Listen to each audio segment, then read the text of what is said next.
Welcome to ForeverFit.tv, your online source for fitness, nutrition and lifestyle. With your host, Nicola Riley, personal trainer, nutrition and lifestyle coach, here to help you get in the best shape of your life. Hey, welcome to ForeverFit.tv. I'm Nicola Riley, your online personal trainer, nutrition and lifestyle coach. And I've just finished an absolutely beautiful walk this morning. It's super sunny outside.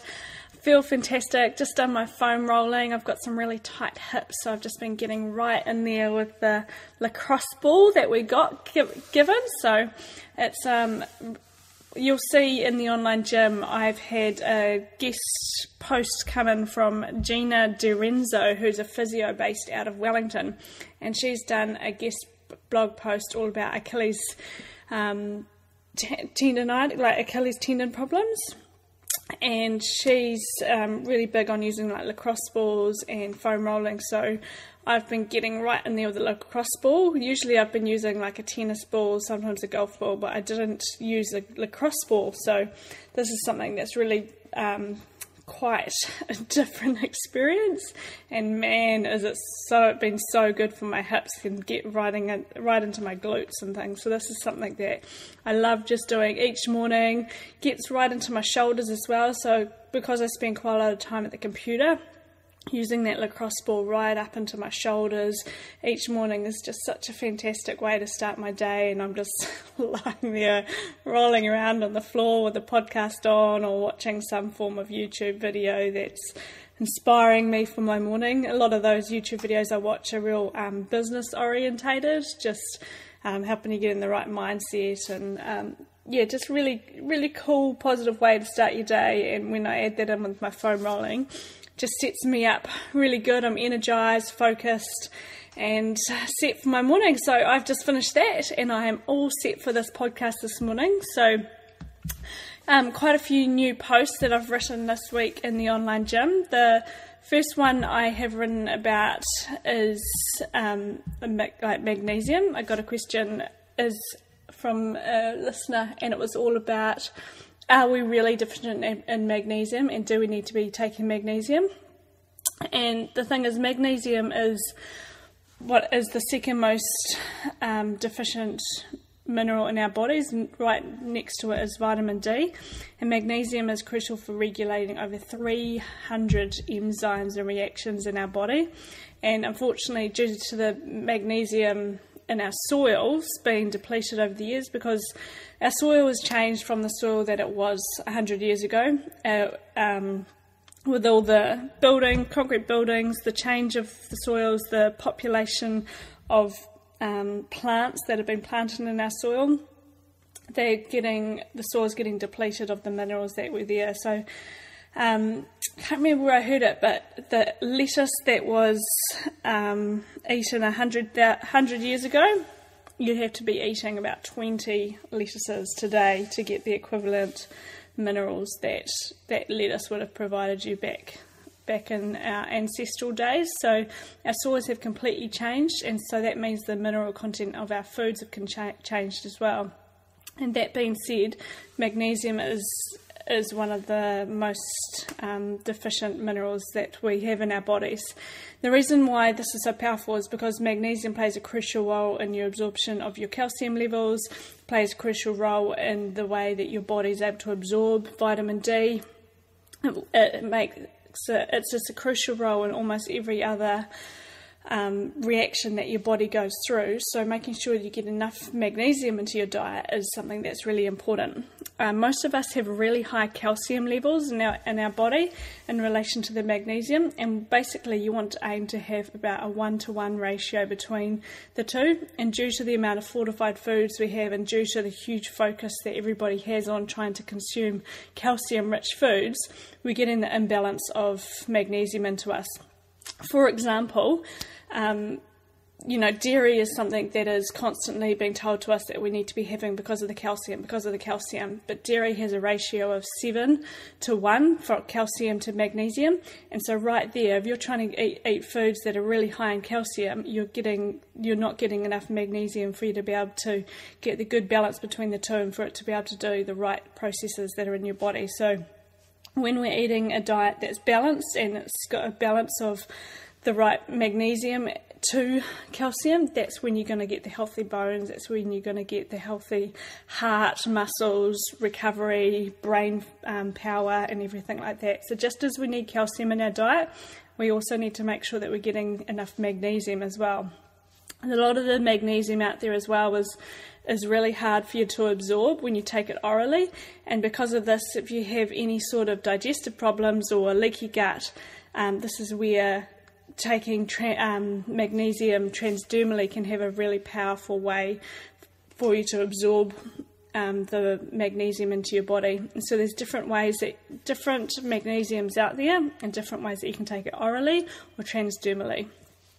The other thing as well is that if you do have a damaged gut, it can make absorbing the magnesium and any other minerals quite difficult. So it's really important that you do like a combination of like a transdermal and an oral magnesium, and that this is the only way that you can really increase magnesium in your body. The other thing to understand is that there's different qualities of magnesium out there, and this is something that I go into in the online gym about what sort of brands you should be taking, where to get your supplements from, exactly what sorts, because there are so many supplements out there that you might see magnesium citrate, you might see magnesium oxide, you might see magnesium gluconate, you might see all sorts of different magnesiums out there, and you get really confused what to take. Not only that, you might see magnesium mixed with calcium and with zinc, or you might see just different combinations of magnesium. You might see an advert on the TV, and inside the online gym I go into explain basically exactly what magnesiums you should be consuming and how you can restore the magnesium levels in your body. And the reason this is really important, because magnesium is really powerful for a relaxation of your muscles. It's a big way of transporting energy around your body. It's involved in production of protein in your body and cell function. It helps reduce inflammation. It's involved in improving the oxygenation and the aerobic performance. So if you're constantly feeling like you get really tired with workouts or you can't work out, magnesium will help you with this. Helps relieve bloating, insomnia, leg swelling, muscle twitching, weight gain. It also helps prevent like cardiovascular disease, prevent aging. It can improve headaches and migraines, improve asthma, depression, high blood pressure. It's involved in so many different processes that go in your body. And if you're deficient in magnesium, some of the signs and symptoms might be like you're insulin resistant, you get highs and lows in your blood sugar, fatigue, confusion, muscle twitching, like really poor memory, inability to focus or learn things. You get irritable, muscle weakness, you get sleepiness, but have a hard time falling asleep. You get restlessness, or you might have a really busy mind and you find it really hard to fall asleep. So there are certain things that you can get into your diet that help improve your magnesium, and like anything, it always starts with your food. And so you want to make sure that you're getting some really good magnesium rich foods into your diet, but at the same time making sure that you've got really good digestive health so that you're able to absorb those magnesiums in there. And the reason why this is so powerful that you get magnesium from your foods first is because it comes in with all your other minerals and vitamins that help you absorb magnesium, because minerals don't just work by themselves. They need different cofactors for them to be activated, for them to be able to be absorbed, and for them to be able to be delivered to the cells in your body. So this is why it always starts with real food, and it always starts with making sure your digestive health is really well. So once you've got that in place, this is where you start to add things like seaweed, like using like nori and kelp and dulse to add more magnesium to your diet. Not only that, you're going to be adding in more calcium and more iodine into your diet. Oysters are really high in magnesium, pumpkin seeds, and one of the richest sources of magnesium is cacao. And this is why I love chocolate, and why homemade chocolate, or really high quality bought chocolate, that is made with cacao, that you can see in the ingredients that it's at least 80% cacao, and it's sweetened with either coconut sugar or honey, and you want to try and avoid it if it's got soy lecithin in it as well. So this is why it can get really hard to find a good quality cacao in the market. So making sure, just making your own, get a hold of some cacao powder, mix it up with some coconut oil and some honey, put it in the fridge, and voila, you have beautiful chocolate for you to snack on. Other food sources that are really high in magnesium is bone broth, flaxseed, fish, salmon, Brazil nuts, buckwheat and millet, so some gluten-free grains, almonds, cashew nuts, bananas, leeks, kales, Himalayan rock salt, and then getting in your green powders, so things like spirulina, wheatgrass and chlorella. So these are really simple ways for you to start to add more magnesium to your diet and get the benefits of magnesium. Like I said, our soils have changed, and so paying attention to getting enough magnesium is a really good thing for you to do. And it's going to help with brain function and just an all-round feeling better. So that's something I've written about in the online gym, and I go into way more detail about all the different information. And then, like I said, I've also had a guest post come in. I've had this physio based out of Wellington. She's come in and written a fantastic post all about Achilles tendon pain and exercises for mobility work for you to help relieve this. She also did some videos on ITB, like releasing ITB tension, and also hip mobility as well. So make sure you get into the online gym and check out those posts. Then I've also done a brand new hip workout, as always a new hip workout in the online gym. So this one was 15 minutes long, and love the old kettlebell. It was a wicked workout, real functional movement with the kettlebell. I had a lot of requests from people wanting more kettlebell workouts, so there you go. It's awesome. It's tough, real dynamic, full functional exercises, and you're done and dusted in 15 minutes. So we're combining weight training with that high intensity work, and it's really powerful. Then I've also done another longer version of a power yoga. This one was incredible. Like, I know I say this each time, but seriously, just getting that relaxation and strength and power into your day. Like, don't get me wrong, I feel tired after I've done a power yoga, but it's an energized, calm sort of tired, and it's just you feel uplifted. You don't feel like you've thrashed your body quite as much as you would in a HIIT workout, and you feel just so much more relaxed and just chilled out. Like my voice, I've even calmed down my voice just thinking about power yoga. So do make sure that you do get some yoga into your week. There are so many different yogas that I do have in the online gym. I've got Ashram yoga, Raiho yoga. These are both really perfect for beginners, and they because they much gentler moves, slower sequences, and they have a lot of rest in them as well. Then I've got the power yoga, which is just slightly more complicated moves, more powerful, and they range in variations from 8 minutes through to 15 through to 30, 40 minutes. Then I've also got release yoga, so this combines Tai Chi, Pilates, yoga moves, and like lots of stretching and hip opening work. And so this is around a 30-minute class, and just it's a much gentler class compared to the power yoga, but equally it's incredible because you're combining the stretching and some Tai Chi with it, so really good. And then just some yoga workouts, also like the Ashram yoga as well, is much more gentle, and this is great for somebody who may have sort of like, say you've got arthritis in your wrists, or you've got some back pain or hip problems, and you're just wanting to get some gentle movement. This is what the Ashram yoga is really good for. So lots of different variations of the yoga, and I do encourage you to get some really good power, any sort of yoga into your week, and you'll just really notice the difference of how you feel. So this week I wanted to talk to you all about sleep, and the why sleep is so important. Sleep is incredibly underestimated, the power that it has on your body.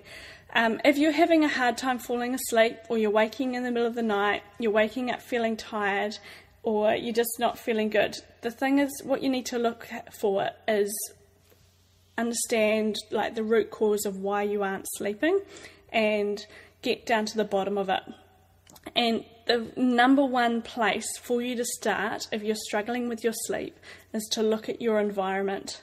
Look at everything around you that is affecting the way that you fall asleep. Because our body works in rhythms. There is no way of getting around this. We work in rhythms with the way that the moon comes up, the sun comes up.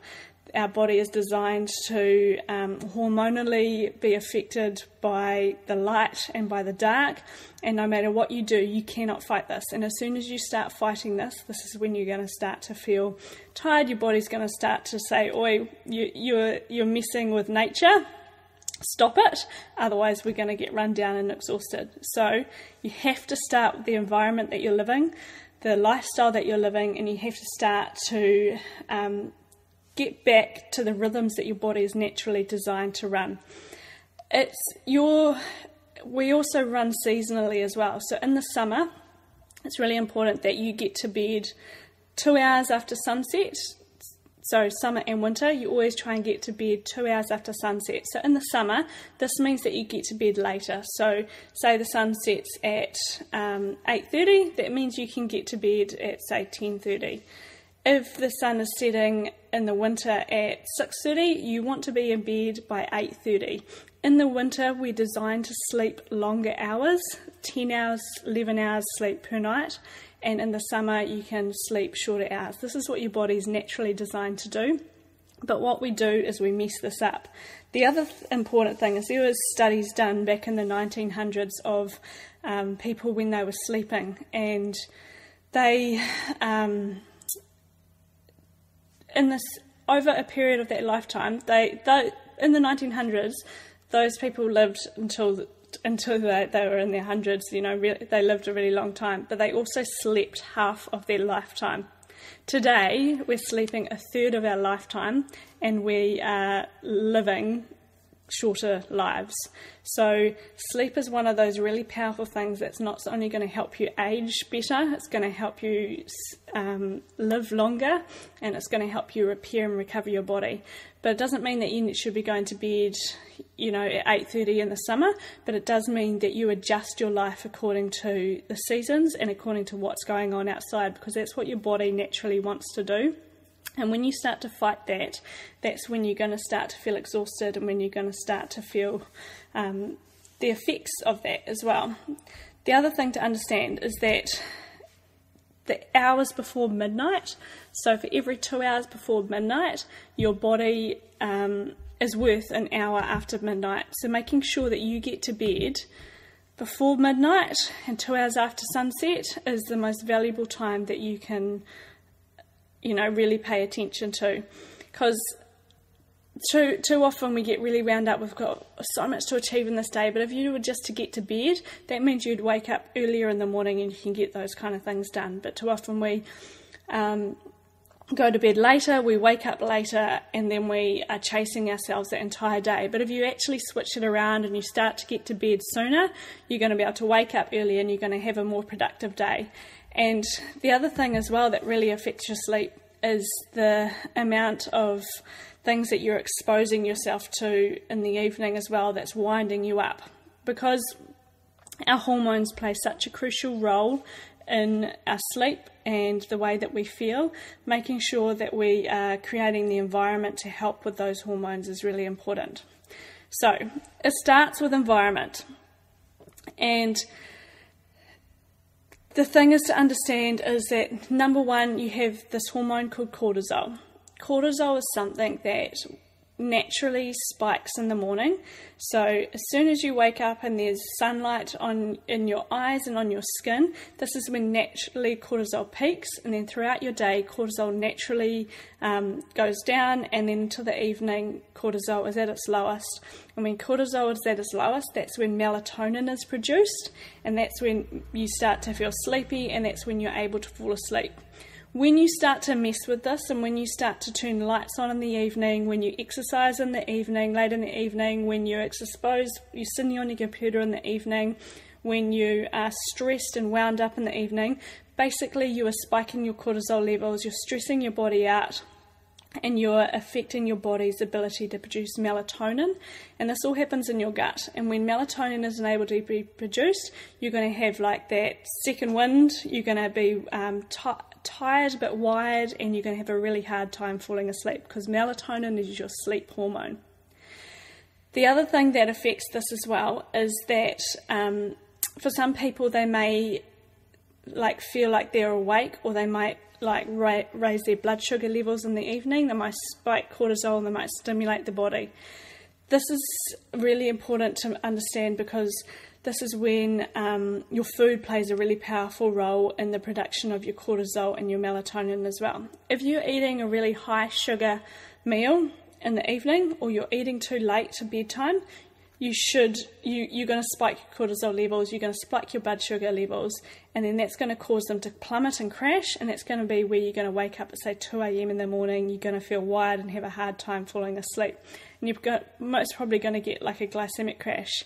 This is really common for people who might have wine in the evening, or have an alcoholic drink in the evening. They get that real high blood sugar crash.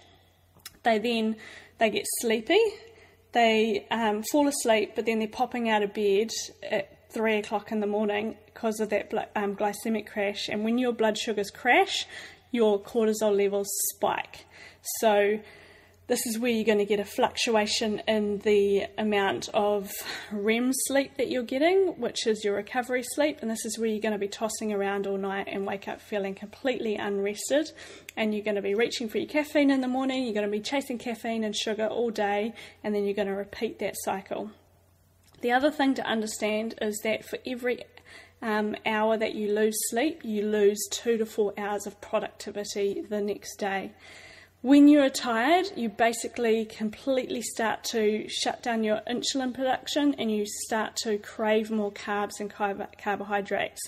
So when you're tired, you're going to be that person that's reaching for sugar, reaching for caffeine, and you're going to be chasing that hit all day. So sleep is really powerful in helping you reset your leptin levels, helping you stabilize your blood sugar levels, helping you normalize your cortisol rhythms, and helping you get the whole rhythm back into your body, so you don't end up chasing carbs, you don't end up having to chase caffeine, and you don't end up having to constantly be chasing that next fix, and then you hit the evening and then you have this massive spike in energy and you have a hard time falling asleep. So you can see with this kind of cycle, you're basically constantly fighting nature, and you're constantly fighting the way that your body wants to work. So the timing of your food is really crucial, and the types of food that you eat before bed is really crucial as well. You want to make sure that you're eating a good 2 to 4 hours before bed, and not right before you go to bed. The reason being is because when you eat food, this naturally requires energy from your body to metabolize and for it to digest your food. You then want to allow your body to utilize that food so it can start to wind down, and you're able to recover and repair. When you're eating as well, there's also a boost in your energy, because food's supposed to build energy as well in your body. The other thing to understand is when you're eating and you're consuming food, you're basically affecting your body's ability to produce melatonin. Melatonin has to happen when it's happening in your gut, and if your gut is busy digesting and producing food, digesting and metabolizing food, it's going to have a hard time activating melatonin, which is going to help you sleep. So when you say the first step is going to bed at 10 p.m. in the summer or in the winter, and so that means that your last meal needs to be at 7 o'clock or even 6 o'clock, so nothing afterwards. That means no little snacks, that means no little sugar, because all these little things are going to affect your body's ability to produce melatonin, going to affect your body's ability to fall asleep, to unwind and recover. So the other thing to understand is that if you're having a really low-carb dinner, often you're going to reach for something sweet, and that's going to spike your insulin, spike your cortisol, and this is going to mean that you're going to wake up around 2 or 4 a.m.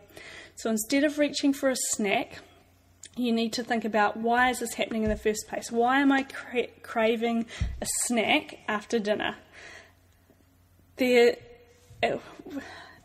Cravings are a symptom from your body that something's out of whack, that there's something was missing from your diet, or that you might have an intolerance to something, or there's something going on at a deeper level. So when you have your meals should be satisfying, they should be well-rounded, you should feel a sense of well-being, you shouldn't feel hungry, and you shouldn't have cravings afterwards. In a healthy person, you wouldn't need a snack.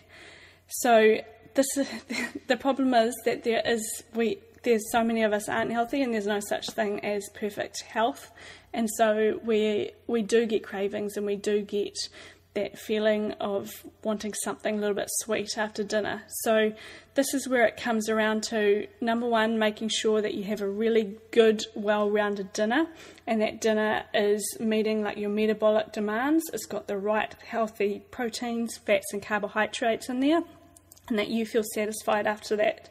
If you are craving sweets and things afterwards, then you need to start to look back at what has happened earlier in your day, because you do not want to be waking up at 2 or 3 a.m. because of blood sugar level spikes. And this is what's going to happen if you are going to be reaching for sweet foods after dinner, or trying to fix the sugar hit, or fix the missing link that has happened throughout your day. So if this is happening for you, first you've got to start at what happened at breakfast. This is going to dictate all of your circadian hormones throughout the entire rest of your day. And so you need to first start by looking at having a really big breakfast. This is going to balance out your circadian hormone rhythms, and it's also going to help set you up and help set up your metabolism for the day. If you have a big breakfast, you then start to pay attention to the other foods throughout the day, so you don't need to snack before bedtime. The whole reason you're thinking that you need a snack is because of these hormones ghrelin and leptin. The signalling is completely out of whack, and all of a sudden they're getting cues that something's not right and something needs to be fixed.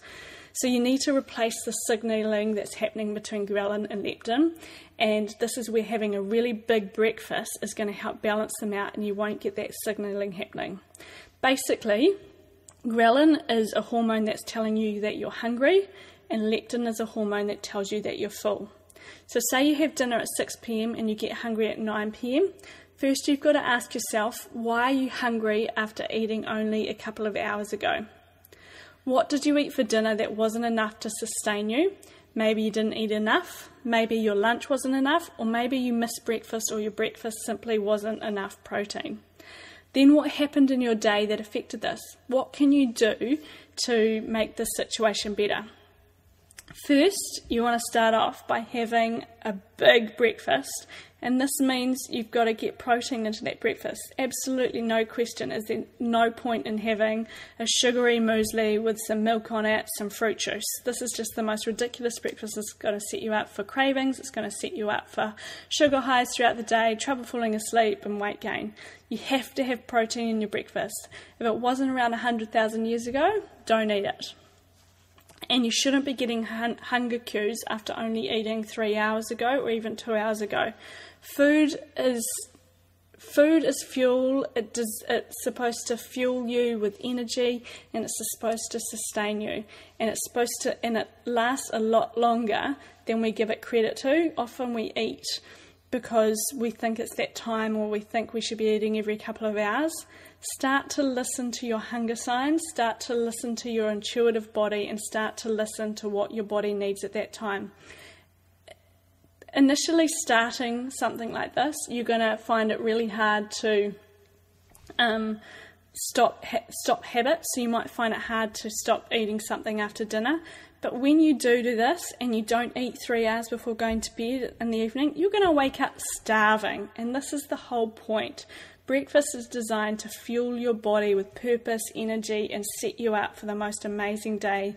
It's designed to set up that whole beautiful relationship between the ghrelin and the leptin. It's supposed to stabilize your blood sugar, it's supposed to give your body energy, and it's supposed to set you up so that there isn't going to be cravings throughout the day, so you're going to be really have the most stable energy, mood, emotions and everything. So really paying attention to getting that balance right to start with. And like I said, it might be hard in the first few days, a week, whatever, just getting the balance right, because you're so used to having snacks after dinner or having dinner really late, and then you're waking up not feeling hungry at all. But when you start this rhythm, you're going to start to notice that you wake up out of bed earlier. You're going to be a person that wakes up earlier in the morning. When you wake up early in the morning, you're naturally going to get sleepier earlier in the evening. And when you start to follow this pattern, you're going to start to become more productive and just feeling much better about the day and feeling more energized. The other thing to understand as well is food sensitivities. You can get stimulated by foods that you're sensitive to, addicted to, and reacted to. And so if you're eating, say for example, you're eating dairy and your body can't tolerate dairy, and you have a little bit of yogurt and berries after dinner, this could be spiking your cortisol levels, spiking your blood sugar levels, basically stressing your body out. You're falling asleep. You might fall asleep, but then again you're waking up from a huge blood sugar crash about 3 or 4 o'clock in the morning. So food sensitivities are something that are really fantastic for you to start to eliminate foods and start for you to work out what foods that your body's able to handle, and foods that are right for you as well. So the way that you do this is there's all these information in the online gym. I've got like rotation diets, I've got diet plans, I've got all the tools for you to help to work out food sensitivities, help for you to work out what foods you're reactive to as well. So that's another thing that can affect the power of your sleep. And also nuts and seeds as well. If you have any sort of leaky gut, IBS, or any sort of problems in your body, the properties inside the nuts and seeds, when they aren't soaked or activated properly, can affect, again, your cortisol levels, can cause stress on your body, and can affect your body's ability to go to sleep as well. So some really cool tricks for you to help kick that little snack that you really want after dinner is, the first thing that I love to do is while I'm having dinner, because I'm someone who I always used to reach for a snack after dinner. You always used to just need that thing after dinner, and I'd have it far too close to bed and it would affect my sleep. So I know the feeling of wanting to just eat that little sweet thing after dinner, but when I got to understand why it was so important for me to not eat after dinner, this is when I was able to be strong and put some things in place to help me get to sleep and help me recover my gut, help me produce that melatonin and get a really good night's sleep. And it makes such a huge difference when you have the education behind it and the reasons for doing it, because then you don't just think of that little short-term little fix. You're thinking, no, I want the long-term results from this, and I'm able to push through that craving, and eventually those cravings will disappear. So the thing I love to do is while I'm getting my dinner ready, I boil the jug and I get a peppermint tea ready. Peppermint tea is fantastic for helping with digestion, and peppermint also helps reduce cravings in your mouth as well. And so this is something that I have ready pretty much as to drink on as soon as I've finished my dinner, and it's just something that I'll sip on the evening. I make a big plunger of it, and it's just a drink that I sip straight after dinner, and I just sip on it until bedtime. And I just have absolutely no cravings, and it just makes me the peppermint helps me digest the foods, and it means that I'm able to just fall asleep much sooner, and peppermint actually helps to relax the body as well. The other thing that's a really powerful thing to do as well is take a teaspoon of coconut oil, put it in your mouth. This is after dinner. Take that teaspoon coconut oil, put it in your mouth, feel it in your mouth, and like swish it around, sort of run it through your teeth. And just that type of feeling is going to help reduce cravings as well. It's also going to help satisfy you and make you feel a lot fuller. And it can also help regulate your cortisol and help stabilize your blood sugar levels as well. So the other thing to do as well is just to get away from the kitchen, get away from things, and just take your mind elsewhere. So it might mean that you might do a little bit of work if you're doing having dinner at 6 o'clock, you might have time to do a little bit of work before you start to wind down. You might read a book, you might get outside, just doing something to take your mind off that food and take your mind off that craving or that little sweet thing that you might get after dinner.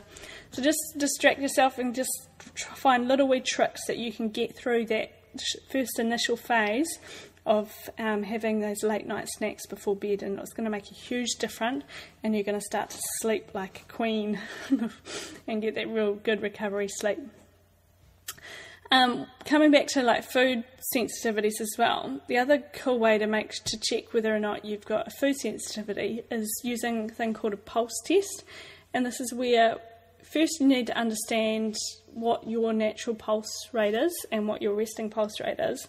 And when you eat foods that aren't right for your body, your pulse rate can actually go up to 12, 15, even 20 beats after you've eaten this. And this is a really good indication of that food having an inflammatory response in your body. So you don't have to go out and spend a whole lot of money getting really expensive food intolerance testers. You can actually do it at home. And I myself feel my body getting hotter. I feel like my temperature increasing, and I can almost feel the pulse in my neck when I eat a food that isn't right for me. So when you start to pay attention and you start to listen to your body, you're able to really notice when foods are fueling you and when foods are having a reaction in your body. So just starting to pay attention, you're going to start to understand how your body naturally works and how you can work out whether or not you're sensitive to certain foods. And some people are sensitive to really high glycemic carbs, so when eating like rice or sweet potatoes, you might feel quite physically full, but then your heart rate might go up and your body temperature increases. So these are all little things that you can start to pay attention to. One of the best tests that you can do for like working out whether or not you are intolerant to a food and it's affecting your sleep is to cut out all common irritating foods and cut them out for a good 30 days, take notes on how you feel, and then you can reintroduce it, and you're going to notice whether or not that food's having a reaction in your body as well. This is crucial for you to understand because food sensitivities, whether you've got leaky gut, immune system firing, or immune system dysfunction, all of these kind of things, they affect your gut health. So, and if you haven't got good quality gut health, this is where your melatonin is produced, and your stomach acid levels, so your HCl levels, and your digestive systems are all required for you to break down food particles. And so when you haven't got the good quality digestive system happening, when you aren't able to digest and break down your foods, you're going to cause the stress response in your body, and this is going to affect the production of your melatonin as well. So the best way to also make sure that you are producing adequate levels of your enzymes in your foods as well is to make sure that, number one, you sit down to eat your food, that you chew your food, because the first part of digestion starts with chewing your food and producing that saliva, turning your food into liquid, and then eating it and swallowing. So if you have any sort of like gassing or burping or protein digestive issues, or you're having poop problems, you're having gas, headaches, nausea, these are all signs that you're not digesting your foods properly. And again, this is going to increase your cortisol levels. And so this is where you might want to start, just to, again, look at the environment that you are putting your body under each day. Are you sitting down to eat your meals? Are you chewing your food? Are you slowing down when you eat your meals? When you are creating a stress response in your body, so if you are, your energy's up, you're wired, and you're eating, you're basically working in your sympathetic nervous system. So this means you are in your flight or fight response. Your body is, your heart rate's increasing, your cortisol's up, and you're ready to sprint away from the tiger. This is not what your body needs to be in to digest foods. You need to be in your parasympathetic nervous system. You need to be relaxed. You need to be chilled out so that your body can activate the digestive enzymes in your body, can activate HCl, and it can help you digest the foods. If you haven't got good HCl levels, there's some good digestive things that you can do, and a really cool home remedy that you can do is using ginger and having something like ginger tea, or a ginger shot, and this can be something that can help you activate your HCl levels and help with producing the enzymes that help you break down food as well. And little things like having some kombucha or some bone broth or having fermented foods, all these things are also going to help with the digestive of your food as well. And again, this does play such a huge importance because it's very seldom that someone has just got a sleep problem. Sleep problems are always linked to your gut, they're linked to your environment, they're linked to the way that you're eating foods, the types of foods that you're eating, and the way that you're digesting foods. So if you aren't breaking down your proteins, you aren't getting enough amino acids. L-tryptophan is what makes your serotonin, and the serotonin is what affects the mood, what affects your the way you feel. And serotonin is required for the production of melatonin, and melatonin is required for your sleep. So if you aren't breaking down your proteins, you're not getting your amino acids. You break down your proteins by making sure that you sit down to eat your foods, you relax around your foods, you chew your food, you appreciate your food, you allow that food to be digested, and you rest after having that food. So all of these things, like I said, they affect your melatonin that's required for sleep. People who have the worst digestion, so if you have any sort of digestive problems, you have the worst sort of melatonin levels and you are going to have troubles falling asleep. There's a huge relationship between your melatonin and your digestion. So cortisone is like a suppressor of histamine, and a lot of people who have like an imbalance between your anaerobic and aerobic bacteria have leaky gut, and they might have like cell permeability. So when this happens, this is going to cause like your circadian rhythm to get completely out of whack, and instead of having like a super active hormone system during the day, this is going to be the complete opposite. So often when you have a histamine activation, it can cause reactions in the brain, and it can create the brain to shut down, and so this is when you get a complete rhythm dysfunction. You're going to have like brain fog in the day, but then in the evening you're going to feel wired and wide awake, and this is where melatonin is a problem, because this is what's created in your gut. And all this has been affected because of the axis between your gut and your brain has been affected. And this axis between your gut and your brain is basically like a highway. And if your gut isn't functioning properly, the highway is broken. And this is where you're going to cause an imbalance between your natural hormone levels throughout your day, and you're going to have that decrease in melatonin in the evening. So many people have like racing thoughts in the evening, they have that wired response, they're waking up in the evening, they have a hard time falling asleep, all those sorts of things. These are all circadian rhythm dysfunctions. And so cortisol, like I mentioned, is the awakening hormone, melatonin is your sleep hormone. So if cortisol is high, melatonin is low. If you get a second wind at the night, this is a really good indication that melatonin is low and that you have that cortisol upside down curve. And so basically your circadian rhythm is messed up, so you need to be starting to bring back that balance.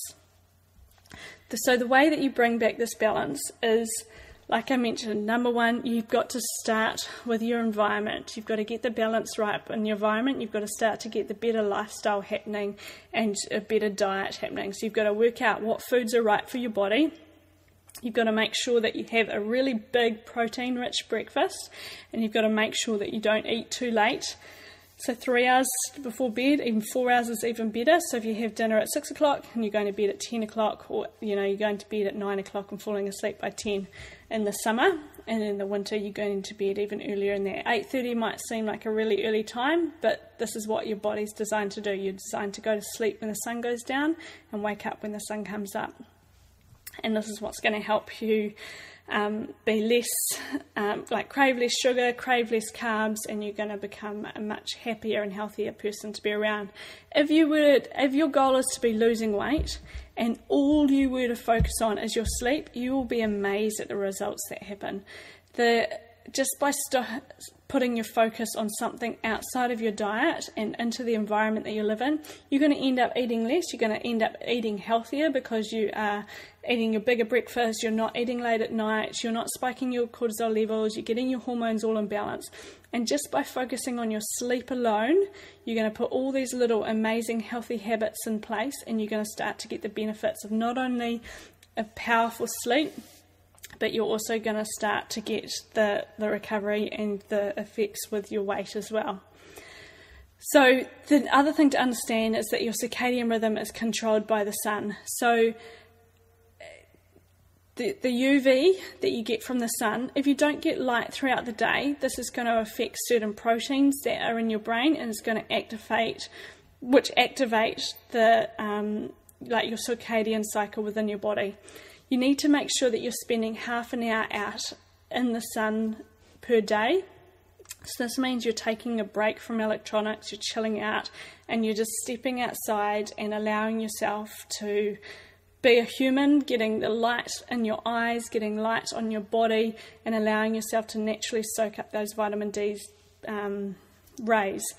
This is so important because you need the exposure of the light to stimulate the natural hormone levels in your body, and then you also need the contrast of the dark for them to be for the hormones to be activated for you to be able to fall asleep at night. So if you don't get the light, and if you're constantly working in an office or you're staying indoors all the time, you're not going to get the exposure to the light, and you're not going to allow yourself to wind down and chill out. So getting into the habit of getting outside for half an hour a day and just allowing yourself to soak up the sun, go for a walk, get that light, like look up into the sky. Don't look into the sun, but look up into the sky and get that light in your eyes and on your skin. The best way to do this is in the natural peak of your cortisol rhythms. So if you're having a hard time falling asleep, get outside first thing in the morning when the sun comes up and get that light on your body, and this is going to naturally help peak your cortisol, and it's going to allow you to reset your natural rhythms in your body. Then you want to make sure that you take a break from electronics. Electronics all affect the different vibrations that happen in your body. They affect all we don't give enough credit to the lifestyle that we have changed with the introduction of computers, electronics, wireless technology, and the impact this is having on our hormones and the way it's happening on our body. So take a break from electronics, chill out, and just step outside and walk away from those sorts of things and just enjoy yourself and enjoy the day just for half an hour a day. So some other things to do to help you wind down. So say that, you want to do this and you want to allow yourself to, just start to pay attention to your sleep.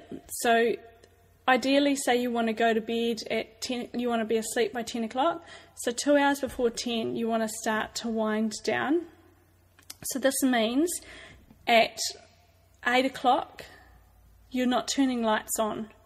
This might seem like a struggle, because naturally when the sun goes down you turn the lights on, but instead of turning lights on that are naturally bringing light into your eyes and into your body, you want to make sure that you light the house with candles or you light the house with lamps. So you're not turning on the main lights in the house, because this is going to keep you awake. So as the sun goes down, you light the house for enough light that you need to enjoy, but just notice the difference that this has in helping you wind down.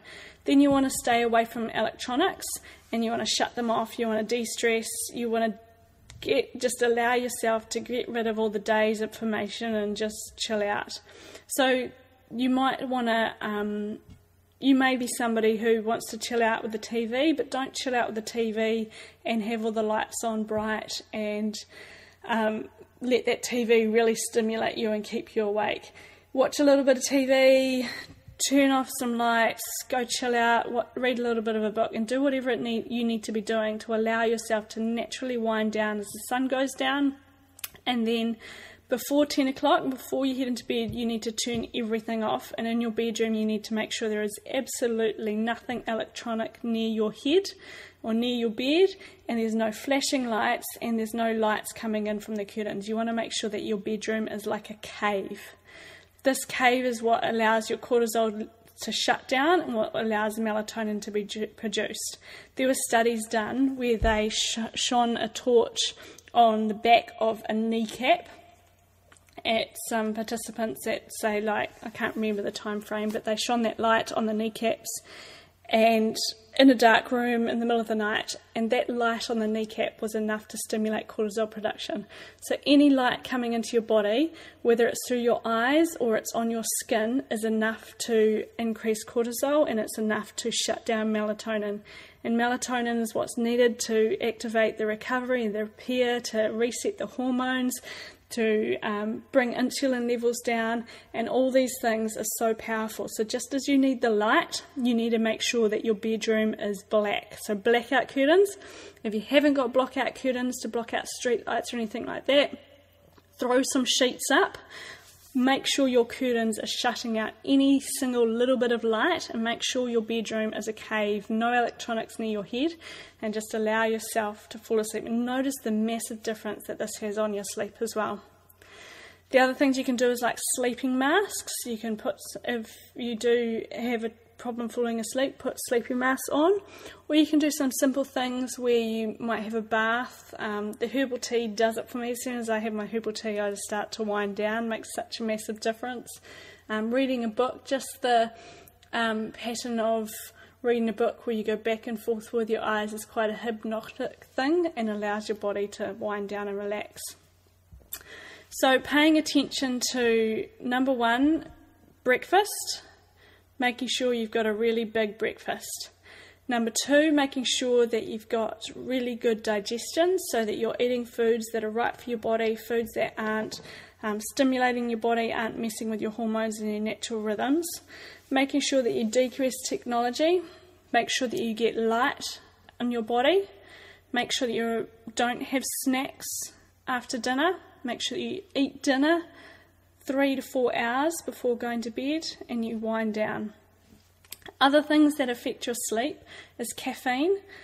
Women in particular have a really hard process in breaking down caffeine, and so any coffee you should have should be before 12 o'clock and should definitely be black. Nothing else in it, no sugar, no dairy, no nothing, and it should just be black, and you make sure you don't have it after 12 o'clock.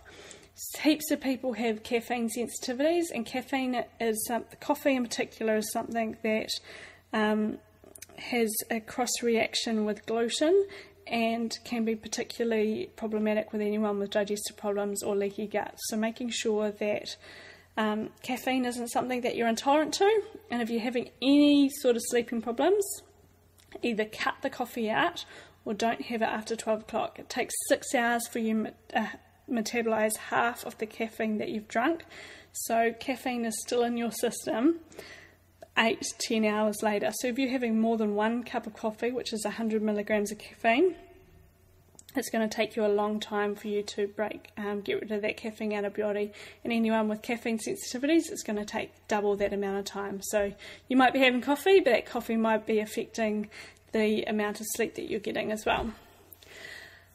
So when it comes to sleep and weight loss and appetite, your circadian rhythm controls your growth hormones, controls your leptin, controls your thyroid. So when you get really good quality deep sleep, you're able to release, when you get the sleep, you release growth hormone. And this is what is involved in recovering and repairing your body. You also replenish leptin, and a proper circadian cycle helps control your thyroid and how well your T3 and your T4 behave in your body. So if you're wanting to lose weight, there is nothing more powerful and more easier than focusing on your sleep and allowing your body to get to bed by 10 o'clock. So if you have any sort of thyroid problems, if you have problems feeling recovered and refreshed in your morning, if you have blood sugar problems, there is nothing more powerful than making sure you get a good night's sleep. And like I said, if this is the only thing that you focused on, you'll be amazed with the results that you get. People can lose weight just by getting to bed on time. If you were to change nothing else, this could be a huge impact on your entire life. So one night's sleep deprivation can make you as insulin resistant as a diabetic. 48 hours of no sleep can affect your blood sugar levels, insulin levels, and just affect your body. This is why when you're tired, you crave carbs and you crave carbohydrates. It's what your body needs. Your body's insulin's been all affected, blood sugars are out, and it's what it's craving. So when you don't get enough sleep, your leptin gets suppressed, and basically it's going to make you reach for more carbs. So if you're having that carbs in the evening as well, it's going to affect your sleep too. So it can be a really vicious cycle if you are having that snack in the evening and then getting a lack of sleep so snack late in the evening and then a lack of sleep throughout your day, and then the whole rest of the next day you're craving sugar and carbs. It just ends up constantly you're just chasing that next blood sugar hit or spike. So come back to your environment. Always come back to, what am I doing that's affecting the quality of my sleep? What can I do to improve my sleep? The other really powerful thing for you to be aware of is that if you are somebody who does wake up in the middle of the night, if you do wake up, say you're waking up for the kids or you're waking up to go to the toilet, do not turn the lights on. Any light is going to affect your melatonin, it's going to spike your cortisol, it's going to tell your body you're awake. So if you do have to get up, like I said, for the kids, the toilets, stumble around, there will be enough light for you to see, and do not turn the lights on, because it's going to affect how quickly you fall back to sleep and how good a quality that next lot of sleep is going to be when you do actually get to sleep. The other thing that affects your sleep as well is, like I mentioned at the start of the podcast, is actually magnesium deficiency. So having like a Epsom salt bath, or using magnesium on your skin, or taking a magnesium supplement can actually help get magnesium into your bloodstream, can actually help with the melatonin and help with allowing your body to wind down. And so making sure you are getting enough foods in your diet that are high in magnesium is crucial too.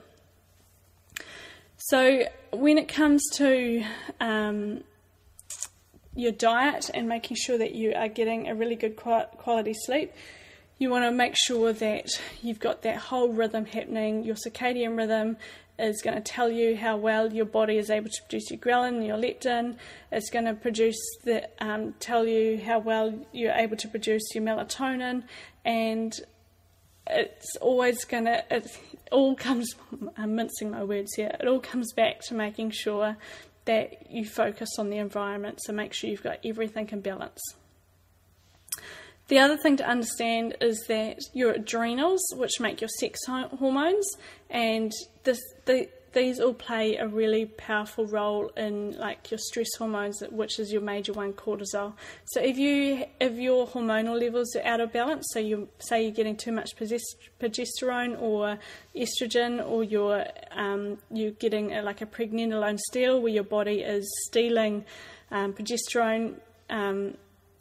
It's cleaving pregnenolone through your progesterone pathway. So this is meaning that you're stressing your body more than it's able to actually produce cortisol, and so this is called a pregnenolone steal. And so this is something that happens when you are constantly stressing your body out and it's no longer able to keep up with the demands.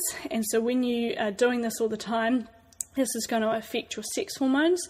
This is going to affect the production of your testosterone and your estrogen as well. And so when you are doing this and you're constantly stressing your body out, you're going to affect that, and that's going to affect how well you fall asleep. It's going to affect your energy. It's going to affect your mood as well. So in order to balance out your cortisol levels, balance out your progesterone levels, your pregnenolone, and make sure that your body's not doing that whole pregnenolone steal, it starts with your environment. It starts with making sure that you're getting a natural rhythm in your body. You cannot cheat nature.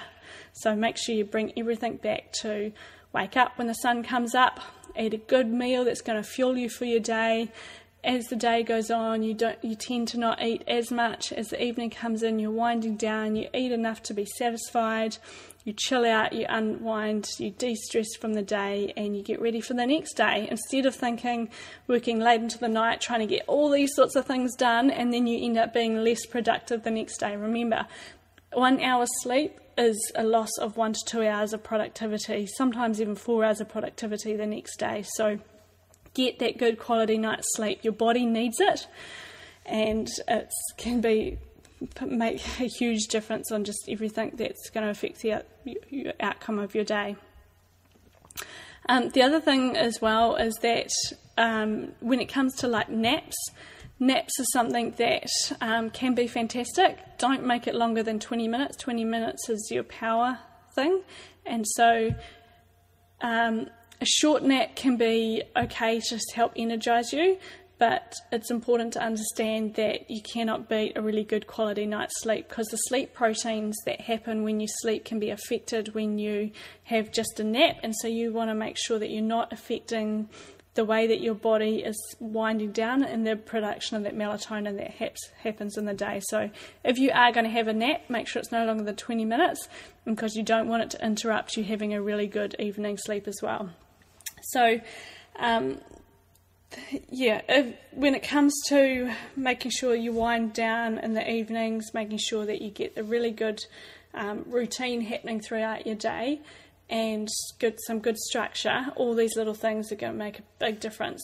The other thing that makes a difference as well is if you are on your computer, use things that block out your blue light. So there's a program called Flux that I have on my computer, and this is something that means that I can able to stay on my computer till say like 8 o'clock, and the blue light in the computer doesn't actually affect my cortisol, doesn't affect the light stimulus in my body, and isn't going to be affecting the way that my body produces cortisol as well, because basically it adjusts the computer screen to a more warmer tone instead of a blue light tone. So if you are somebody who does tend to work on your computer till a little bit later than you should, like myself sometimes, then install Flux. So that's Flux. I think it's flux.com. I'm not sure. Check that out. But install that on your computer and it will make a big difference.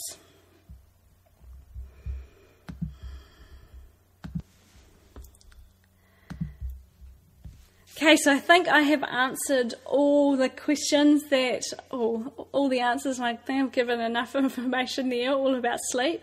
So if you are somebody who is struggling with your sleep, or you just aren't putting enough attention on your sleep, like we're stuck in this mindset of just thinking it's go, go, go, we've got to be busy, we've got to be doing this, and I'll sleep when I'm dead sort of mentality. And like I mentioned at the start, we're designed to sleep. Back in the 1900s, we slept half our lifetime and we lived longer. So take that as a take-home message. Give every ounce of appreciation to your sleep. It's one of the most powerful things that you can do. If you are struggling with your weight loss, you're struggling with your energy, you're struggling with your digestive system, start with your sleep. Start with looking at all the ways that you can change things just to help you sleep. Too often we go towards a diet, we think, I've got to lose weight, I'm going to start this next diet, I'm going to start this next thing. Get out of that mindset and just focus on sleep, and you will be amazed at the results that you will get when you just start to switch your thoughts. And when you focus on your sleep, you're going to feel better, your moods are going to be better, you're going to be happier and healthier, and you're going to be just a much better person and a much better you. So this is what it's all about. I hope that has helped you this week. I hope that you got a lot out of that podcast. If you've got any questions at all, please don't hesitate to get in touch with me. I'm here to help you out, and I would love to hear your questions. If you've got any questions about that episode, I would love to be able to answer them.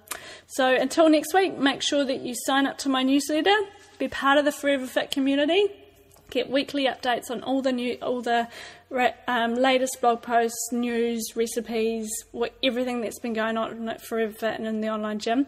And I will see you soon for your next episode.